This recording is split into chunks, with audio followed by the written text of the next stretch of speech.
मैं high school में थी। मेरी मंगनी फूफी के बेटे के साथ कर दी गई थी। हमारा ताल्लुक एक गरीब घराने से था। अब्बू मस्जिद में इमाम थे। मेरी शक्ल नॉर्मल थी। रंग भी बहुत गोरा नहीं था। मैं बिल्कुल खूबसूरत नहीं लगती थी। लेकिन अल्लाह का शुक्र है, जैसी भी हूँ सेहतमंद और तंदुरुस्त हूँ। मंगनी के बाद फूफी का बेटा दुबई चला गया और पैसा कमाने लगा। 2 साल तक मुझसे बातें करता रहा। कभी अब्बू के फ़ोन पर तो कभी किसी और के फ़ोन से मैं बात कर लेती। धीरे धीरे बात करना कम कर दिया। फ़ोन आना बंद हो गई। मैं ग्रेजुएशन कर रही थी। वह घर तो आया, लेकिन मेरे सारे ख्वाब तोड़ने के लिए। उसने मुझे सिर्फ इसलिए रिजेक्ट कर दिया कि वह बहुत गोरा और स्मार्ट था और मैं काली सी और बदसूरत। वह कहने लगा कि मुझे तुम में से बदबू आती है, तुमको देखकर डर सा लगता है। मेरे दिल पर अपनी बातों की खंजर चला रहा था। बिना मात के मुझसे उलझ रहा था और आखिर मंगनी तोड़कर चला गया। मैं अंदर से टूट गई। मुझे अपने काले होने पर गुस्सा आने लगा और अल्लाह से शिकवा करने लगी कि मैं काली और बदसूरत क्यों हूँ। उसने अपने चाचा की खूबसूरत बेटी से शादी कर ली। मेरा हाल ऐसा मानो मुझ पर कयामत टूट पड़ी हो।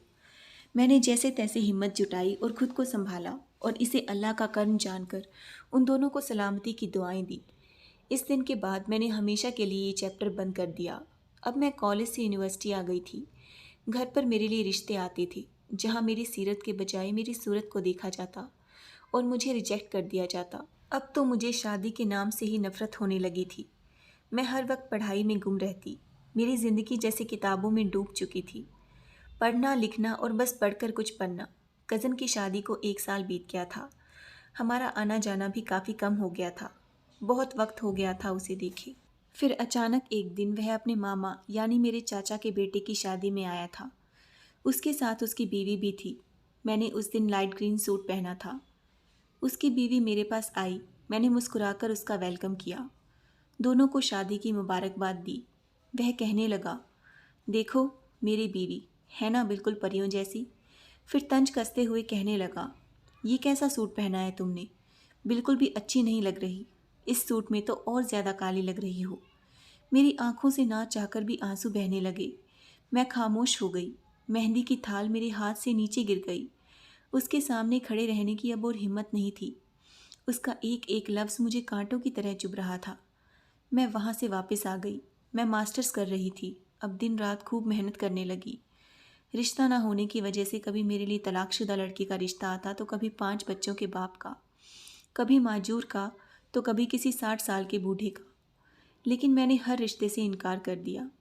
इन सब में भी अब्बू ने मेरा बहुत साथ दिया। अब्बू चाहते थे कि मैं अपनी पढ़ाई पूरी करूं।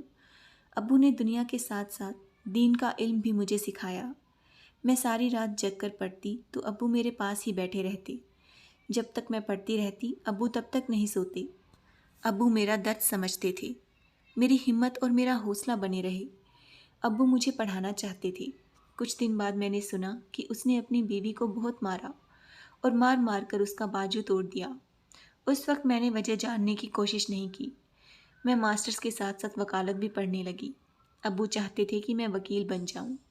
भला अब्बू जान का कहा मैं कैसे पूरा नहीं करती। मैं वकालत की पढ़ाई करने लगी। उधर सभी रिश्तेदार और मोहल्ले वाले मेरी बातें बनाने लगे। कोई मेरे किरदार पर सवाल उठाता तो कोई कहता कि बूढ़ी हो रही है, किसी लंगड़े लूले के साथ इसे विदा कर दो। इन सब के बावजूद अब्बू मेरी ढाल बने रहे और मुझे पढ़ाते रहे। अब्बू अब बूढ़े हो गए थे। हम 2 बहनें थी। एक बहन मुझसे छोटी थी, जिसकी शादी हो गई थी। मैंने वकालत का इम्तिहान भी पास कर लिया। अम्मी अब्बू की आंखें भर आई। अम्मी ने पूरे मोहल्ले में मिठाई बांटी। किसी भी मोहल्लेदार और रिश्तेदार का मुंह सीधा न था। अगर कोई खुश था तो वो सिर्फ मेरे अम्मी और अब्बू थे। अब्बू मेरा माथा चूम कर बोले, मेरी बच्ची, तूने मेरा सर फक्र से ऊंचा कर दिया है। उस दिन चाचा और ताया भी हमारे घर आए। उनका मुंह भी सीधा नहीं था। कहने लगे कि वकील ही तो बनी है ना, कौन सा जज बन गई, अब इसकी शादी कर दो। वह 2 अल्फाज मेरे दिल को छू गए। जज बनना। कुछ साल की प्रैक्टिस के बाद अल्लाह का कर्म हुआ कि मैं जज बन गई। मेरे पास घर, गाड़ी, नौकर सब कुछ था। हमारी गरीबी के दिन अब खत्म हो गए थे। जज बनने के कुछ महीने बाद ही जज जुनैद मेरे जीवन साथी बन गए। अल्लाह ने मुझे बहुत इज्जत बख्शी। मैं खुदा का जितना शुक्रिया अदा करूं उतना कम है। जुनैद बहुत बाइखलाक और अच्छे इंसान थे। एक दिन कुछ ऐसा हुआ जो मैं सोच भी नहीं सकती थी। मैं लोगों का केस सुन रही थी तो अचानक मेरे पास एक वकील आया। कहने लगा, मैडम, इसके शोहर ने इसे बहुत मारा है। यह अपने शोहर से तलाक लेना चाहती है। जब मैंने उस लड़की की तरफ देखा तो वह कोई और नहीं, मेरी कज़न की बीवी थी। वही कज़न जिसने 2 साल की मंगनी के बाद मुझे छोड़ दिया था। वह लड़की मुझे देखकर रोने लगी। अगली पेशी में उसके शोहर को भी बुलवाया। वो जो मुझे काली बदबूदार कहकर छोड़ गया था, मेरे सामने कटहरे में नज़रें झुकाए खड़ा था। मैंने दिल पर हाथ रखा और अल्लाह का शुक्रिया अदा किया। ए अल्लाह, तू बेहतर फैसला करने वाला है। मैंने इस रिश्ते के टूटने के बाद तुझसे कितने गिले शिकवे किए, कितने आंसू बहाए। ए अल्लाह, मुझे माफ़ कर देना। अगर मैं इसकी जीवन साथी होती तो आज तलाक लेने के लिए यहाँ पर खड़ी रो रही होती। उसने मुझे छोड़ा और आज मैं जज बन गई। मुझे ठुकराने वाला आज मेरे फैसले का गुलाम है।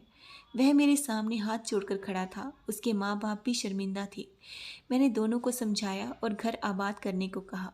मेरा कज़न मेरे सामने हाथ जोड़कर वादा करने लगा कि अपनी बीवी को कभी नहीं मारूंगा। वह मुझसे कुछ और कहता, इससे पहले मेरे शौहर आ गए। एक बड़ी कार वहां आकर रुकी। मैं उसमें सवार हुई और बाइक के पास वो खड़ा रहा। मैं अपने अल्लाह के सामने सजदों में गिर गई। मैं अल्लाह का जितना शुक्रिया अदा करूं उतना कम है। मैं सभी लड़कियों से यही कहूंगी कि वह खुद पर भरोसा रखें, अल्लाह के हर फैसले पर राज़ी रहें और मुस्कुराकर आगे बढ़ें।